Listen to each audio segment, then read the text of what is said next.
I love buying tools.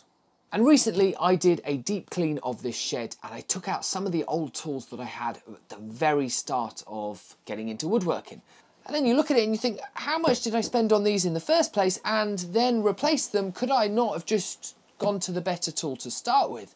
So I thought it would be interesting to put together a video titled Things I Wish I Had right at the very start. And I'm also going to show you a cheaper alternative with a lot of them and a few different options. Let's talk sanding. I'm just going to simplify it for someone starting out to try and avoid some of the hurdles that I did. 3 different types of sandpaper that you can buy, give or take. The cheap are the cheap, no holes, solid bit of sandpaper. Middle ground, still quite cheap, but with holes for dust extraction. Or top end, very expensive, incredibly good dust extraction. It's a net. But which one did you get when you're a beginner?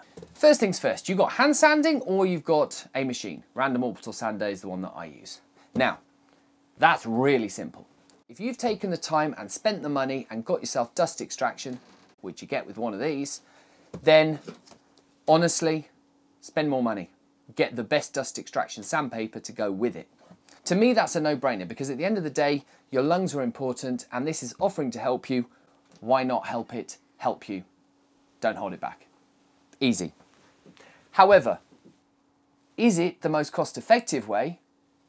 Again, take my word for it, I'm going to say yes. Let me quickly run through the maths on this. These are the 2 bits of sandpaper that offer any kind of dust extraction because it's got the holes to suck it through. This, 15p a sheet. This, approximately 30 to 40p a sheet. So, does this cut twice as fast as this and does it last twice as long? In my experience, on a machine, 100% yes. So that takes the money out of it. It's at least as good value. Then you've got your time. This cuts quicker than this does. So it's going to save you time. Who wants to sand for longer than they have to? And then on top of that, it does a better job. Again, in my experience. So again, to reiterate, if you have one of these, any brand, go with this. This is the 3M extract. It's worth the extra money. Feels a big outlay to start with, but it won't work out over time as costing you more. However, these do not have dust extraction. And this is where it gets a little bit tricky. If you don't have one of these, you do not need one of these. So if all you're going to be using is this, I would say go with the cheapest stuff.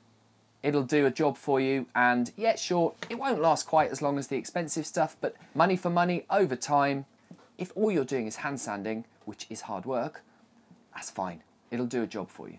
I still say, if you are doing a mixture of both, which again, if you've got one of these, you will still find time to use one of these. If you're doing a mixture of both, so you are the everyday woodworker in my mind, I think you should have both. And I know these can stick on the mouses as much as they can stick on the machines, but I cannot remove any extra wood by hand with this than I can with this. So suddenly the price point is important.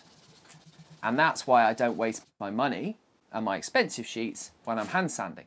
Generally speaking, these will go on these. But I will spend the extra 1p a disc because these come in about a penny cheaper. I'll spend the extra 1p a disc to make sure that I do have the holes because I will run out of these. I'm not that organised. And instead of putting one of these on and losing all my dust extraction, I'll put these on and still get some back. And they'll still do a fairly decent job.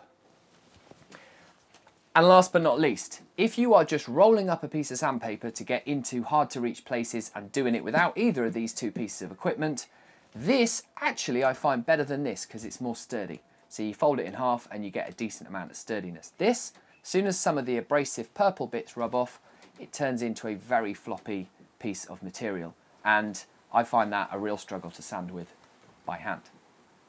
So, I hope that clears it up. This next tool is more than capable of winning the best tool I've bought this year. It is the center finding drill bit, but this isn't the stage of the journey I started at. The first set I bought was this, and it wasn't particularly expensive. Each thing does a similar job. This is the pricier, this is the cheaper. You can feel it in the weight, you can feel it in the build, What you use these for is really simple. If you need to find the center point in anything you're drilling through a hole, hinges being the best example, then this will work. So you place the drill bit into your drill, pop it in the hinge, and when you start drilling and pressing, the bit comes out and goes straight through in a center point. When you put the screw into the hinge and through into the wood, these screws you've got have got little tapers on the top, on the head. It's going to pull the hinge central to the hole. So if you haven't got the hole central to start with, the hinge is going to move. If the hinge moves, then the top of your box or the door that you're fitting or whatever you're doing isn't going to go in the place that you wanted it in the first place. So that's why you have these center point drill bits. I use a lot of these smaller hinges. I make a lot of little jewelry boxes. And the hinges I use sit in the lid and in the base. Now, if they don't go in perfectly, my lid's not going to line up. It's just not going to work. It's just not going to look good. The grain's not going to line up how I want it. And the box, at a stage where I've already put a huge amount of work into it, could be ruined. That led me to get these, and I have to say the biggest problem with the cheap set is the build quality. I could still get it to work just about. I could get the drill bit to come out, but then the head fell off. And that to me is now utterly useless. This has a very flat, very small hole, but a lot of play. And the drill bit wasn't finding it, and it was working only half the time. The other problem is there's no taper on them. These more expensive bits have got a really nice bevel around the top. So this is important because when you seat it into a beveled hole, that's fine, it's going to seat itself and you're going to come out centrally on both. But not all hinges have got beveled holes. Some have got flat holes. And this flat piece is not going to seat itself. If you are only going to do hinges once in a blue moon, that will probably work for you as a set you can have in a drawer and you just pull them out whenever you need them. If you make boxes a lot, spend the money. Spend the extra bit and use them because they are absolutely flawless. Let me show you the difference it can make to the positioning of your hinge, drilling correctly and drilling incorrectly. I've just taken a pencil and shaded around the area that we're going to fit the hinge. All I'm going to do is drill a self-centered hole. I'll do a couple if you like.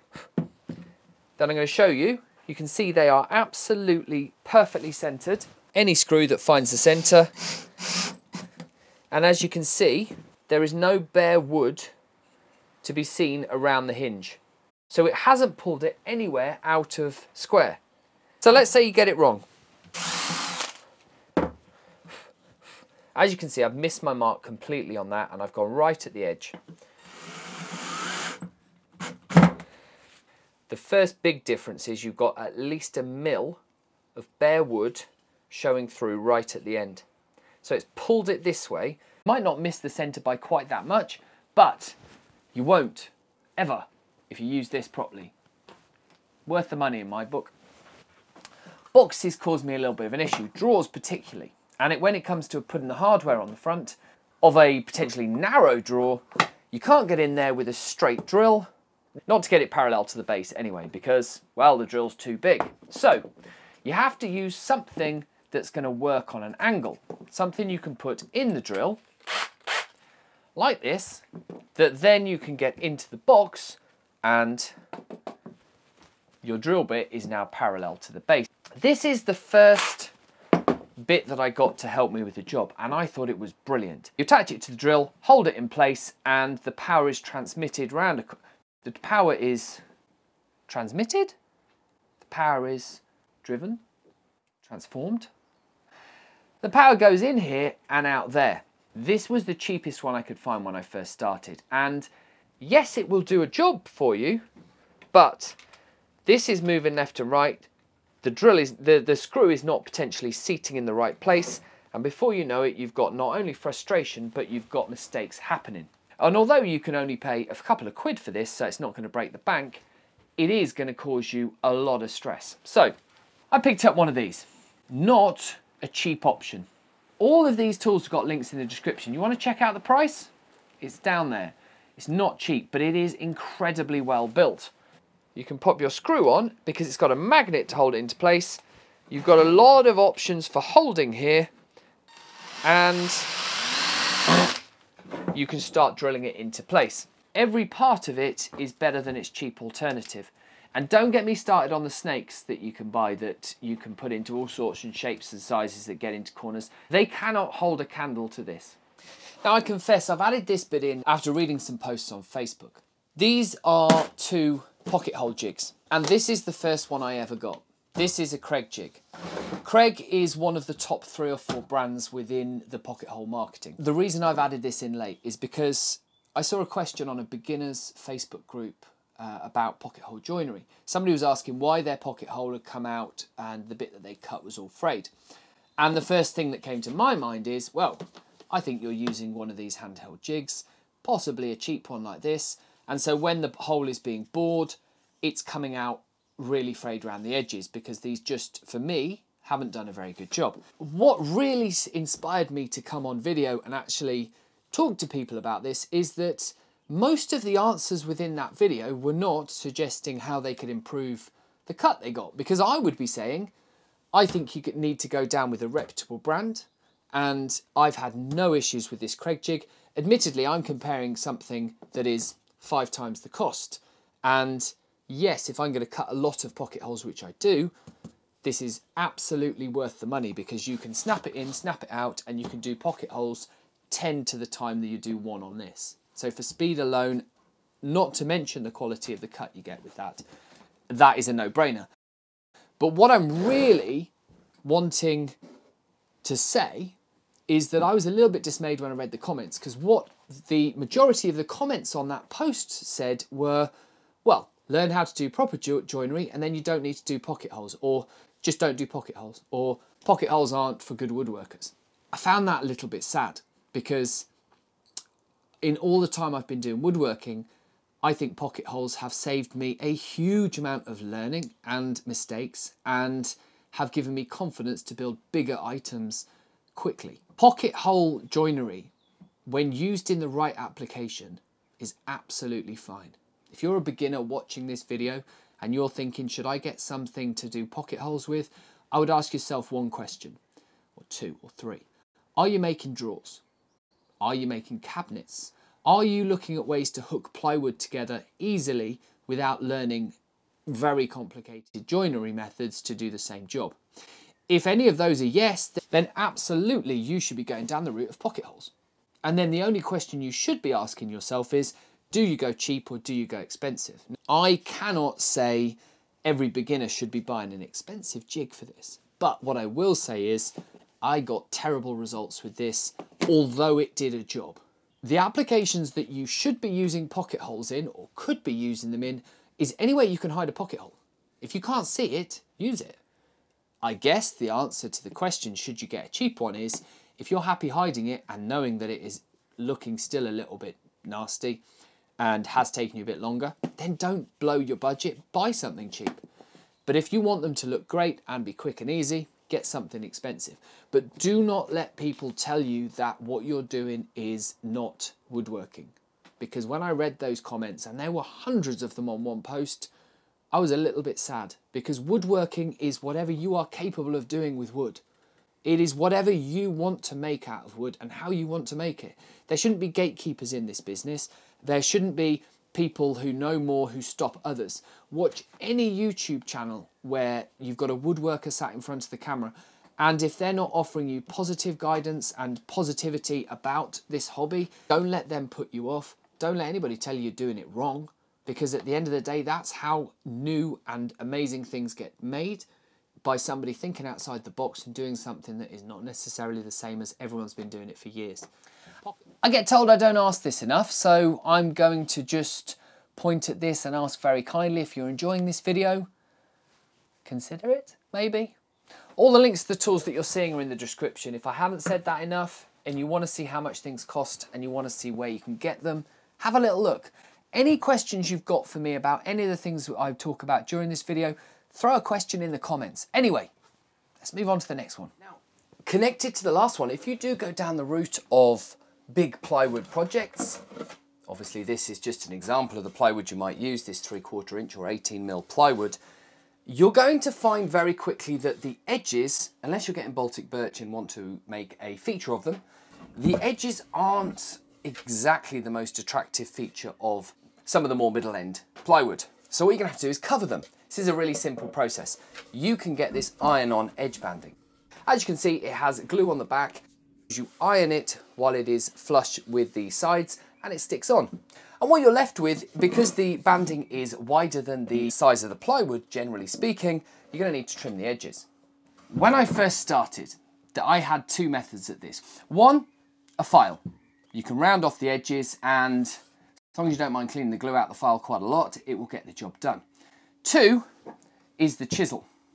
Now the chisel works really well as well. You lay it flush with the plywood, and as long as it's sharp enough, it gets through the strip very, very easily. However, if you catch one of the grains and it draws you across the front of the strip, that is going to cause you a problem because you're going to get tear out across the front, and that's really hard to hide. So, what I wish I had from the start is this, a special contraption that has just been put together to do the very job that we're asking for with this edge banding. I like this one because it is super, super simple. All you need to do is clamp it on the edge, run it along,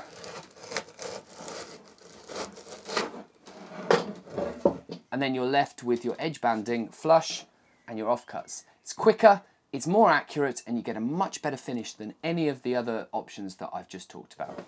One other tip to consider with this, and again, you'd think it was obvious, but it wasn't to me, edge band before you put the pieces together.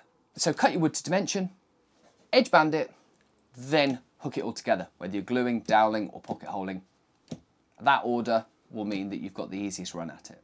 This next tool is a really, really quick one. A lot of these videos that I've watched tend to focus on replacement. This was the tool I got, and this is the better option. For me, with this one, this is in addition.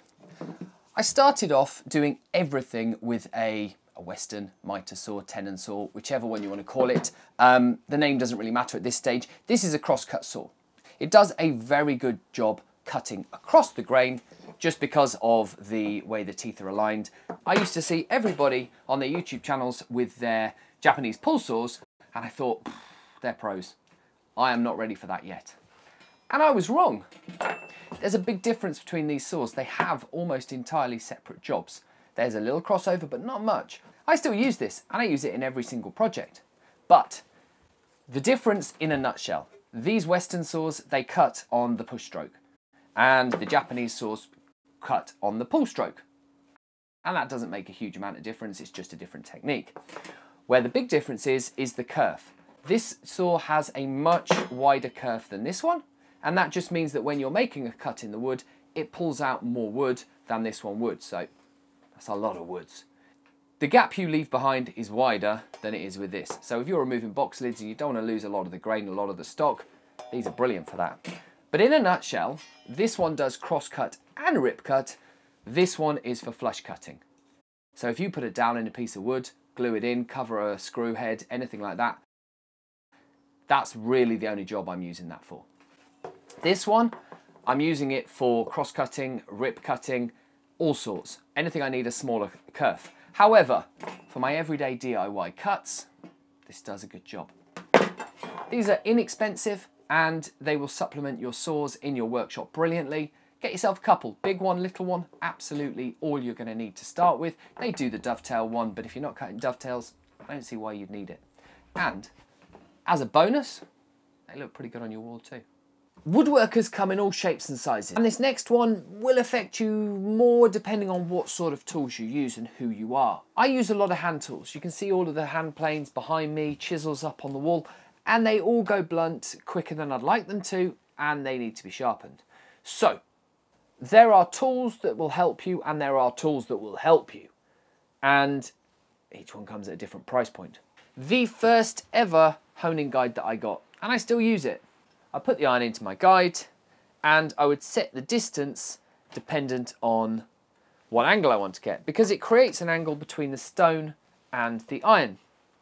This is the set angle that I want, and I've measured this distance so I know that's accurate. If you're starting out woodworking today and it's the first video you ever watch, this will do an okay job for you. But it does have two big flaws. One, this wheel is approximately, I don't know, 10 millimeters wide. So when you put it onto your stone and putting quite a bit of pressure on the iron, there is a risk of you getting a rocking action.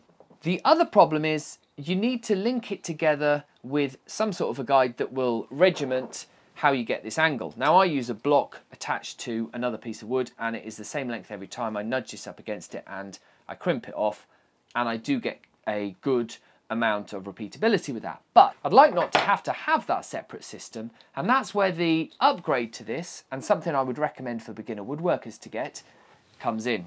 I'm not saying that every beginner woodworker should be spending an arm and a leg to get the best tools. However, if you want to go down any amount of hand tool woodworking more than just the absolute basics, everything you can do to make the sharpening process better will make that journey significantly easier and quicker. This is the Veritas honing guide. I believe it's an MK2. You get the honing guide, which to all intents and purposes does exactly what this does. It's got the clamp to hold the blade in and it's got the wheel to run it. Now, there's where the first difference comes in.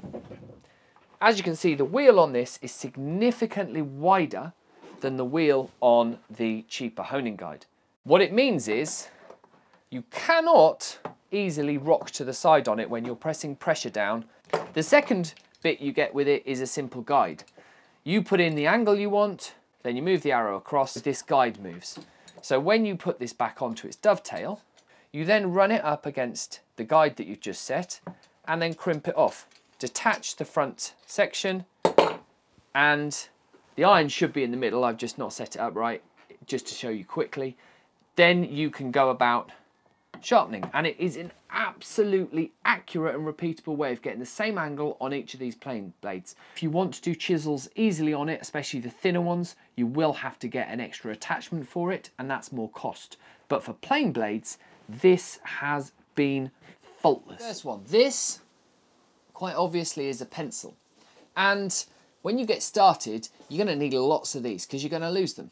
And I'm not going to tell you that this is something that you don't need, but what I am going to say is don't stock up on a huge amount of them because there are better options, and when you find them you'll kick yourself for not getting them from the start. There's a few different price points, so you don't have to go for the most expensive, but let me tell you why you might want to. This is the Pica Dry automatic pencil. The Pica, for the pen itself, cost me £14, but it's no good without the leads, and they cost a tenner. So all in all, we spent £24 on it, which is an expensive pencil. However, for that, you get the 2B graphite, you get the red, and you get the yellow, but you have to interchange them if you want to change colour. This is the most expensive out of all of the ones we're looking at. A couple of other features. You've got the belt clip, you've got the sharpener, and that is in the tip of the holster. This is the first super feature of this, the holster. This on its own will get lost, but if you've got this clipped on your pocket or your belt, you can slot the pencil in and it's not falling out and you're not losing it. It writes beautifully, and with a fresh point you get a nice thin line, even though you have a fat graphite, which means that it's not going to break as easily. It does have one big downside that I'm going to show you after I show you its alternatives, and it might be a reason not to get it. There is the slightly cheaper version here, comes in at $15.99, but for that you get the same as the Pica. You get the holster, and that has the built-in pencil sharpener, and you get the pencil. You get the nice long thin tip on all of these, so it is called the deep hole pencil. You can get into tighter areas than you can with a fatter bodied pencil. But there's more. You haven't had to buy the leads, and you get a fancy marker pen version. What you don't get, which I like with the Pica, is you don't get red. Because there are times in woodworking where you make so many mistakes that the only way you can punish yourself is forcing yourself to mark in red. The last one we've got here, I can't even pronounce the name. I found it as a cheap alternative on Amazon, and At $17.99, yes, it is more expensive to start out with, but look what you get. You get 1, 2, 3, 4 different pencils, all for that price. A graphite and a separate yellow. They write nicely, they've got the same features, and if you unscrew the bottom, they've got the sharpener in there as well. And you don't get a holster with this, so you have to find a place to put this where you're not going to lose it. Handily, it's a very bright colour. You get a graphite and a red in a thinner pencil, and it's important to note here, the leads you get for them are non-interchangeable. They are smaller. So what you've got here in effect is they've covered all the bases of the other pencils, but they've put them in single items. That's what I mean by the cheaper option, because if you could have got one of these on its own, chances are it would have been about £5 or £6, and then you could have added the rest to it if you wanted to. We talk about the holster, priceless. This doesn't have a holster. The length of it, try fitting it in your shirt pocket and try clipping that clip on. It does not fit, and that is going to mark up anything that you have inside. Same goes for your pocket. So the picker and the tracer win out hands down on that. You can tell this has the engineering above the tracer because that is a smooth grab action for when you put it in. And if you get it halfway in, it's still well held. You also have to have enough strength of clip to not pull the whole thing out when you're trying to get the pencil out. And that's another area that tracer has not kept up with picker, because picker comes out before the actual holster, but not so much with the tracer one, unfortunately. There is one major issue that I really don't like, that frustrates the heck out of me, and that is when I pull it out of my pocket, unless I grab the perfect spot, and when you're reaching down, obviously you might not hit that, you can pull off the end where you refill it. Everything else about it is perfect. I'm going to take this above all of the rest. And there we are. I really hope that's going to help you guys get a good start, and for some of the more experienced people out there, hopefully there's something in there that might speed up some of the processes you've got in place. One thing that I haven't touched on within these videos is do as much research as you can. Just buying something on Amazon, looking at a picture, has led me down the wrong route many, many times. If you can get to a shop and you can actually hold the tool that you're looking at and you can feel the quality of it, that will lead you towards getting a better purchase. If, like me, you have to do a lot of purchasing online, the links are down below. Everything that I have put in those links is tried and tested by myself and hopefully won't lead you in the wrong direction. I hope you've enjoyed the video. If you're not subscribed, please consider joining us. If you like this video and you want to see some of the other tools that I think you should have right from the start, head over to that one. I'll see you over there.